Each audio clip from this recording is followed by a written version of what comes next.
Hello everyone, welcome to the video lecture of this course Finite Element Method. So this is the continuation of the first module.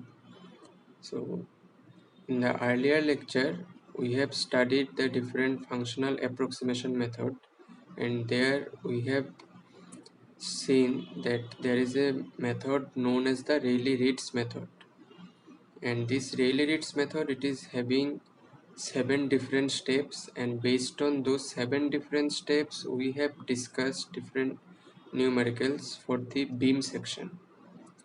So today in this lecture we will discuss this Rayleigh-Ritz method for the bar section. So there also we will apply these 7 different fundamental steps of the Rayleigh-Ritz method, and based on those 7 different steps we will discuss the Rayleigh-Ritz method for the bar section. Okay, so let us start this lecture.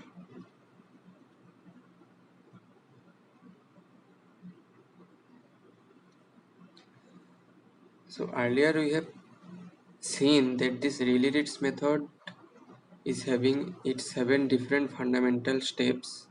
So the first step was to select the approximation function or the trial function, and that function, in case of the beam element, it was a trigonometrical function that we have discussed earlier, and the trigonometrical function, it was based on the Fourier series.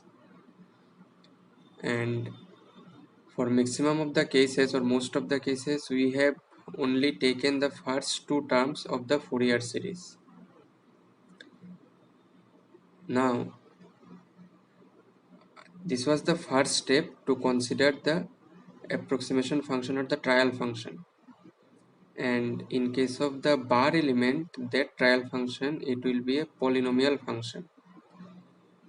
So that part we will discuss today in case of the bar section. The second step was to calculate the strain energy, that is capital U, and there was a formula to calculate that part that we have discussed in the earlier lecture. The next step, it was to calculate the total work done due to the application of the forces.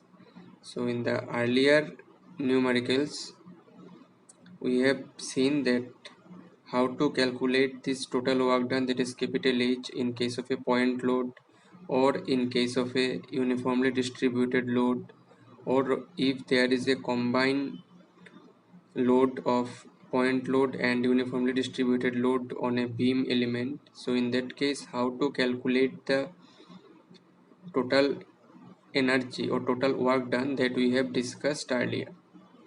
So this was the third step in this Rayleigh-Ritz method. The fourth step of this Rayleigh-Ritz method, this is actually to calculate the total potential energy, that is denoted by pi. And this total potential energy, this is equals to capital U minus H.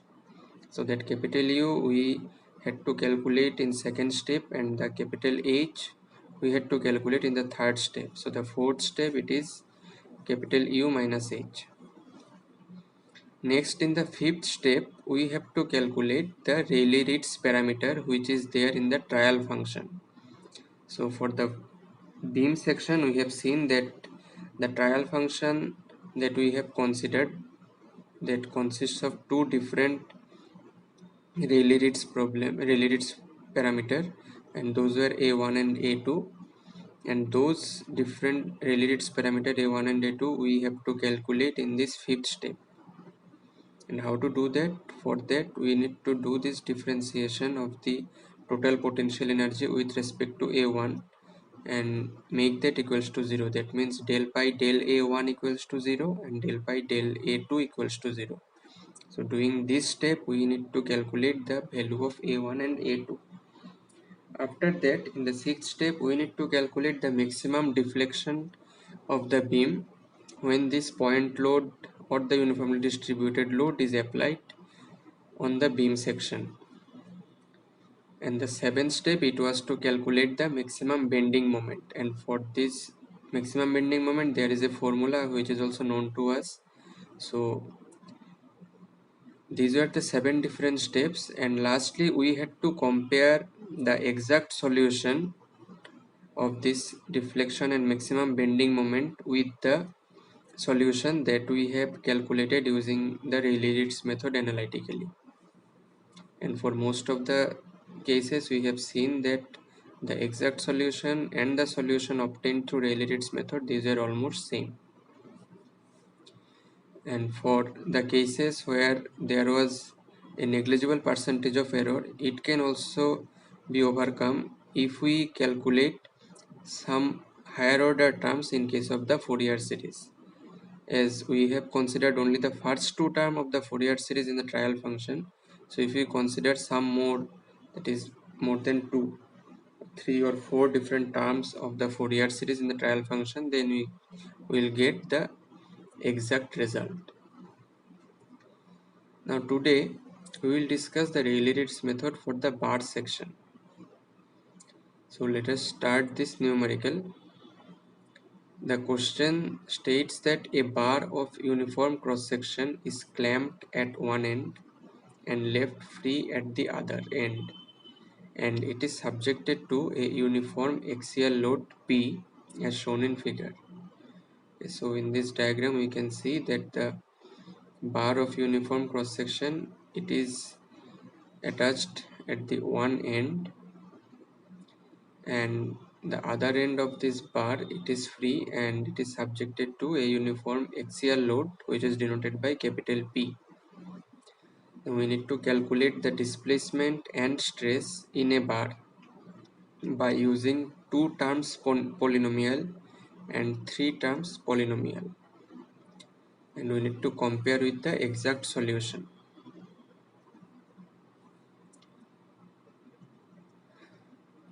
So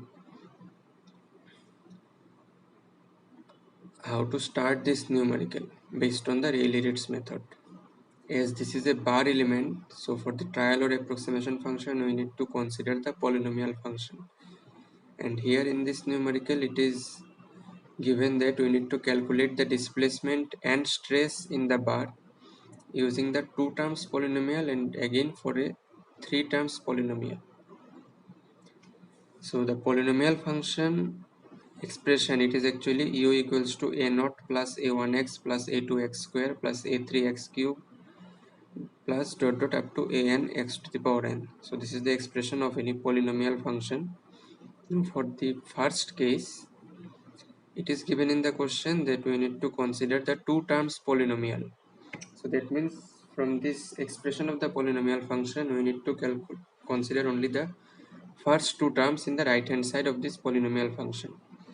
So that means the trial function, it will be u equals to a naught plus a1x, which are the first 2 terms of the polynomial function.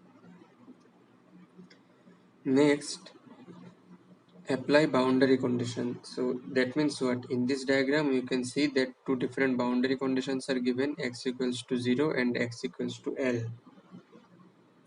So now if we apply these boundary conditions, that means at x equals to 0, u equals to 0. So that means putting this boundary condition, we are getting the value of a naught, this is equals to 0.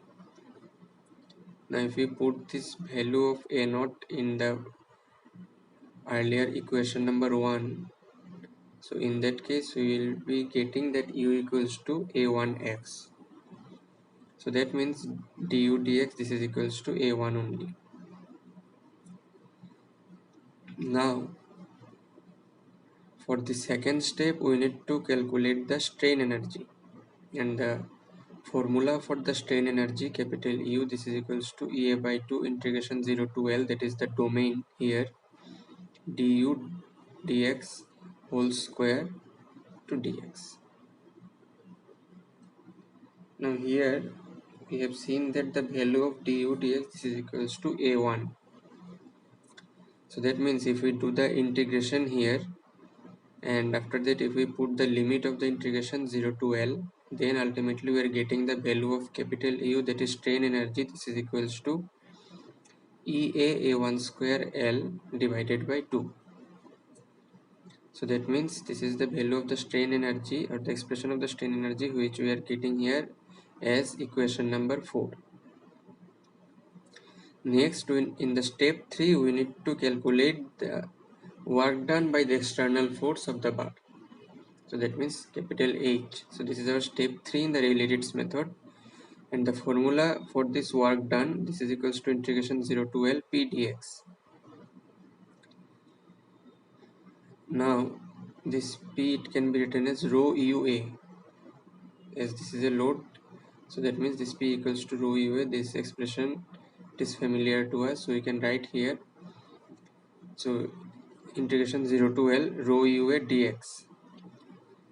Now this EU, it is actually dependent on x, so that means we can keep it inside this integration sign.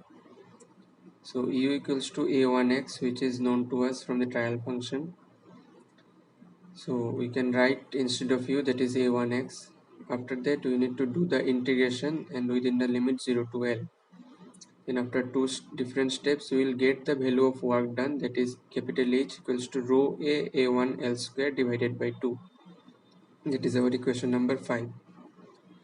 Now in the fourth step, we need to actually do this part that is written here as equation number 3, that is the formula of the total potential energy we need to calculate in the fourth step. And the formula for the total potential energy, this is equals to U minus H.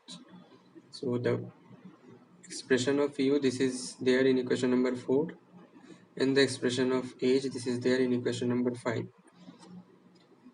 Now if we put these values or the expressions of U and H in equation number 3, then we are getting the formula of pi, that is total potential energy. This is equals to EA A1 square L by 2 minus rho A A1 L square by 2. Now in the fifth step, we need to calculate the two different Rayleigh-Ritz parameter. The first Rayleigh-Ritz parameter, it was already found earlier, it is already found. So we need to calculate the second Rayleigh-Ritz parameter here, that is A1. And for that, the formula, it is del pi del A1, this is equals to 0.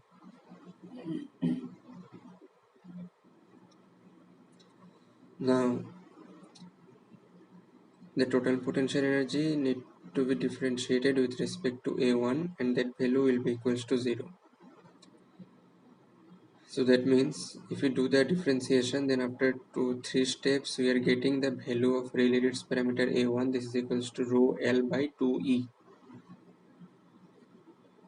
Now if we put this value of A1 in the trial function, then we are getting U equals to A1x, which is ultimately rho Lx by 2E.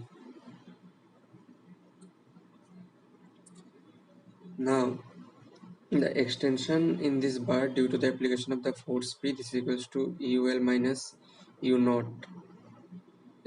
Actually U1 minus U naught. So U1 we have already calculated in these earlier steps. So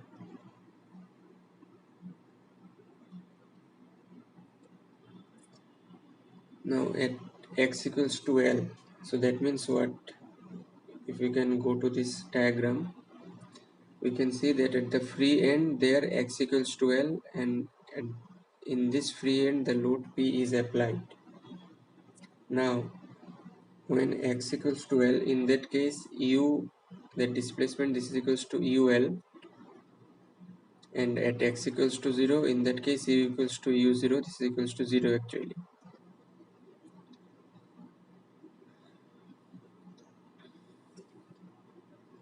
So here we can write that extension of the bar del U, this is equals to UL minus U naught.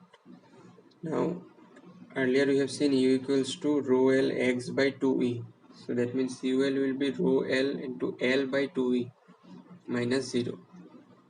So that means we are getting that del U, this is equals to rho L square by 2E. Now that means the extension or the displacement of the bar del U, this is equals to rho L square by 2E. So this is the equation number 6. So next we need to calculate the stress in the bar. So the formula for the stress sigma, this is equals to E del U del x.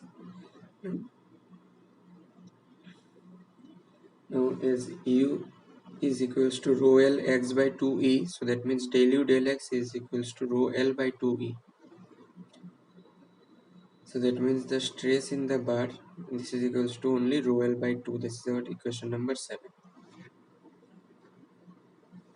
So that means for the polynomial function, that means considering the first two terms of the polynomial function, we have calculated the displacement and the stress in the bar section.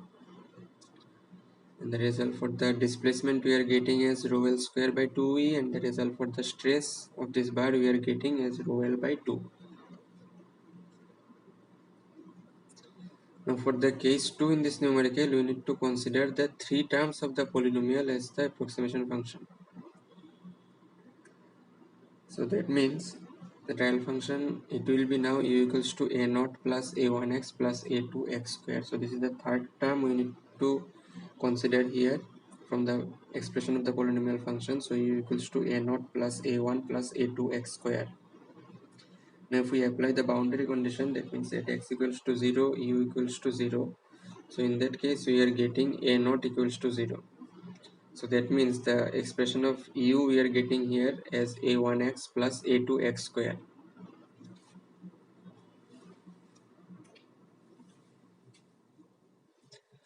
So if u equals to a1x plus a2x square, so that means du dx this is equals to a1 plus 2a2x. Now for the second step, we need to actually calculate the strain energy u, and the formula for the strain energy u, this is ea by 2 integration 0 to L. That means within the range of the domain, and du dx whole square into dx. Now, du dx this is equals to a1 plus 2a2x whole square. So that means we are getting here a1 square dx plus 4a2 square x square dx plus 4a1 a2x into dx. And if we do the differentiation, then integration dx this is equals to x, integration x square dx this is equals to x cube by 3, and integration x dx this is equals to x square by 2. Now we need to put the limit 0 to L for this integration. So that means finally as equation number 11 we are getting the expression of the strain energy. This is ea by 2 into a1 square L plus 4a2 square by 3 L cube plus 2a1 into L square. So this is the expression of the strain energy that we are getting here.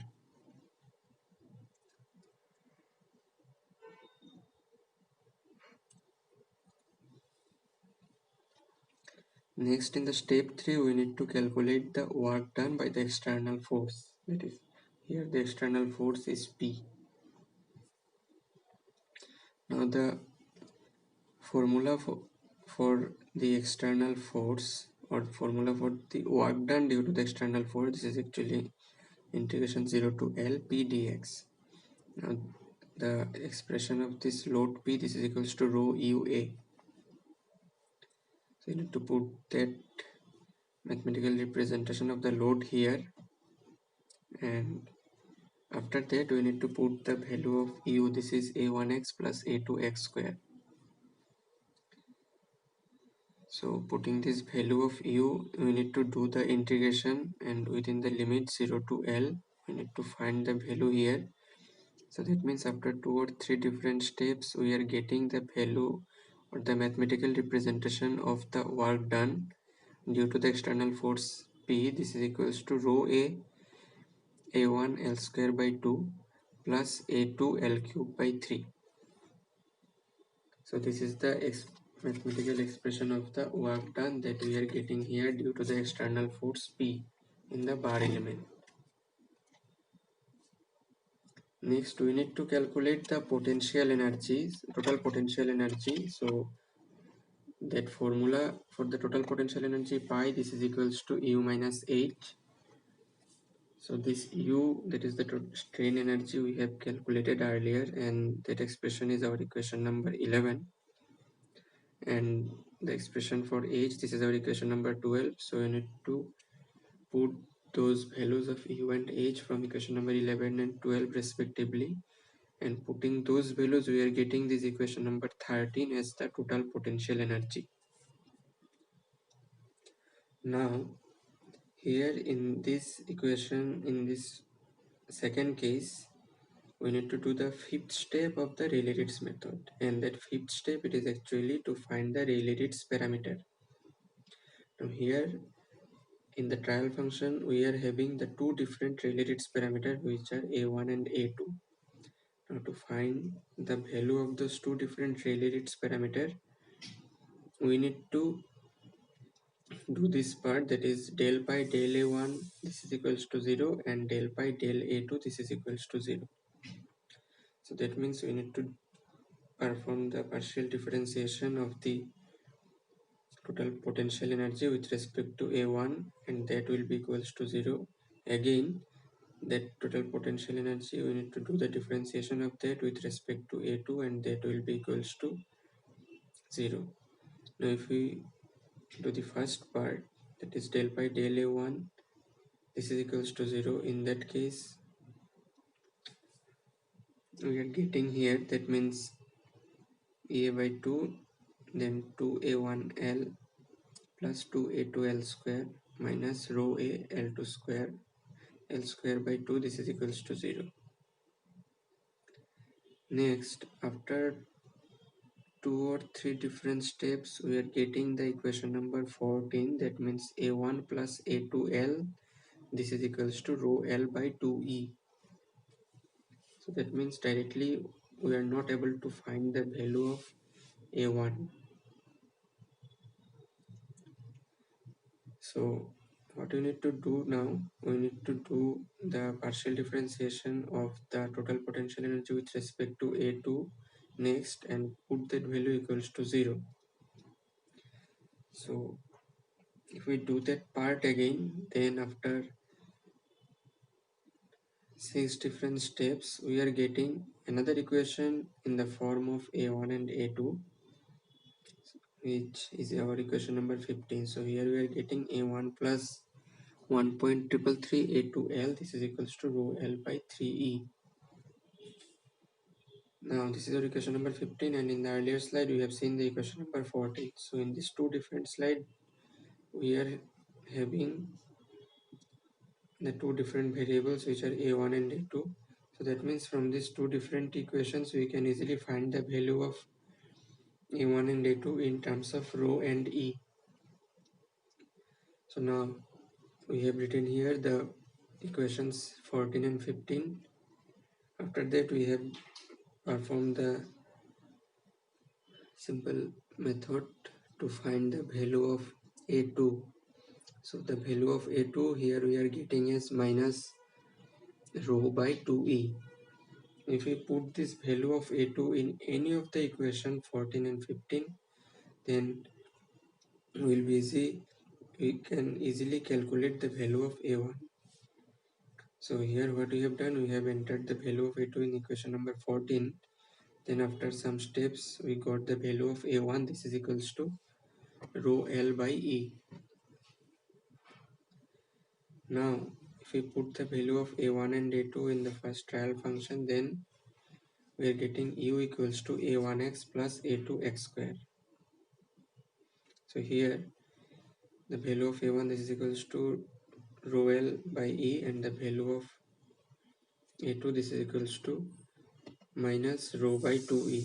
So that means finally we are getting the value of u this is equals to rho by e into lx minus x square by 2. So this is our equation number 16.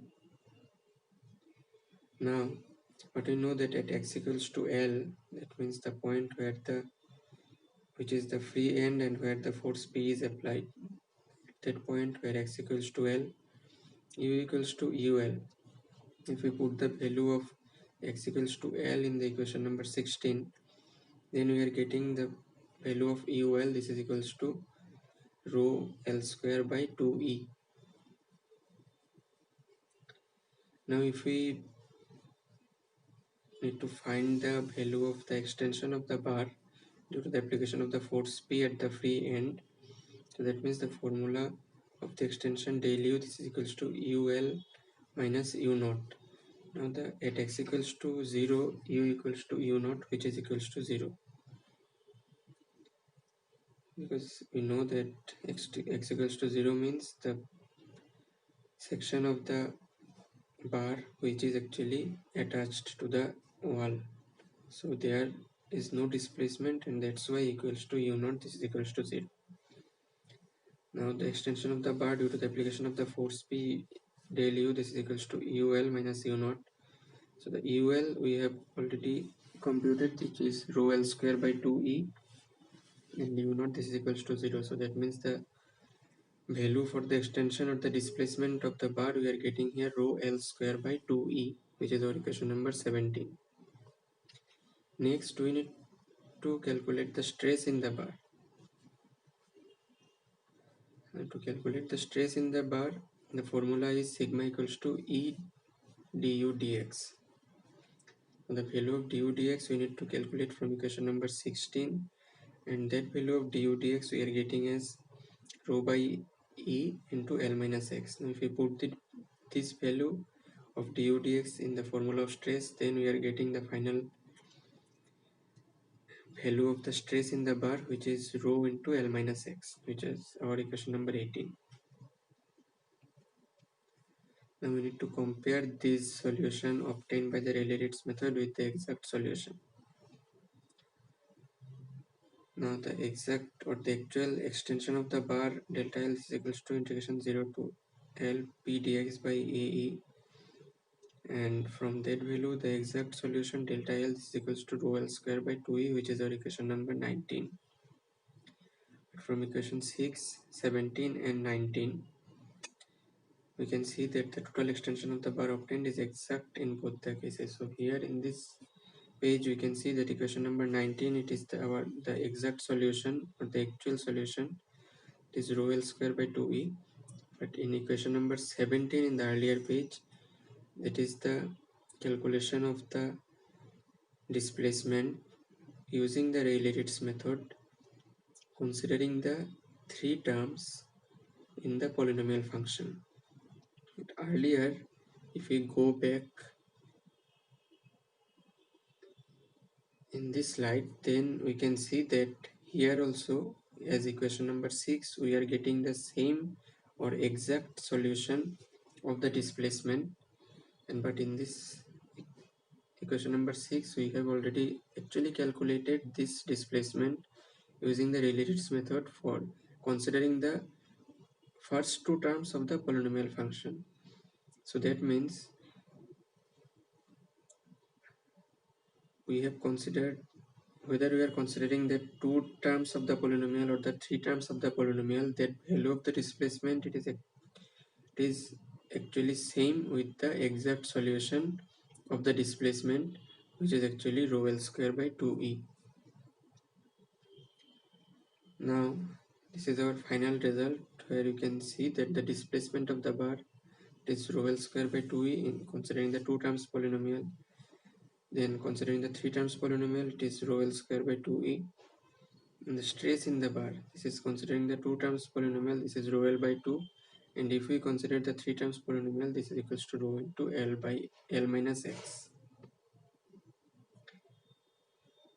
So this is the procedure where we have used the 7 different steps of the Rayleigh-Ritz method for the bar section. And here actually for the first case, as instructed in the numerical, we have considered only the two terms of the polynomial, and for the second case we have considered the three terms of the polynomial. And considering these two different cases, we have calculated the displacement and the stress for the given bar section, and we have compared the result with the exact solution. Let us move to the next numerical, where it is given here: a linear elastic spring is subjected to a force of 1000 Newton as shown in the diagram. So in this diagram you can see on linear elastic spring is given and the force F is given 1000 Newton, and the spring stiffness, it is also given 500 Newton per millimeter. Now we need to calculate the displacement and the potential energy of the spring. So we need to calculate the displacement and the potential energy for the linear elastic spring, where the force and the stiffness of the spring, these are given. So we can directly go to the fourth step, which is actually to calculate the total potential energy, which is actually the second part in this numerical. So the formula for the total potential energy, this is pi equals to U minus H, and pi is actually U minus H, that is the formula for total potential energy, and U is actually the strain energy, and for the spring the formula of the strain energy equals to half kx square. This is known to us. And the formula of the work done, capital H, this due to the external force F, this is equals to F into x. This x is actually the displacement due to the applied force. Now we can directly put this value of U and H in the total potential energy value or total potential energy equation, and we are getting the equation number 2 as the mathematical representation of total potential energy, which is half kx square minus fx. This is our equation number 2. Next, for the stationary value of pi del x is equals to 0. So that means if we do the differentiation, partial differentiation of this total potential energy with respect to x, then we are getting the value of x after several steps as 2 millimeters. So this is the displacement of the spring here due to the application of the force 1000 Newton, and the displacement is 2 millimeter. If we put this value of the displacement and the value of the spring stiffness and the force, then we are getting the total potential energy. This is equals to minus 1000 Newton millimeter. So this is the procedure by which we have calculated the displacement and the total potential energy for the given spring section. Here also we have used the Rayleigh-Ritz method. So these are the two different numericals that we have discussed in this lecture. So here we have used the 7 different steps of the Rayleigh-Ritz method, and the first numerical, it was for the bar section considering the 2 terms polynomial and 3 terms polynomial, and after calculating the displacement and stress for the bar section, we have compared the analytical result obtained by the Rayleigh-Ritz method with the exact solution, which we have got. Those are almost same. And for the second numerical, we have used the Rayleigh-Ritz method to calculate the displacement and potential energy of a linear elastic spring, where the force and the stiffness of the spring, these were given. So this is the end for this lecture.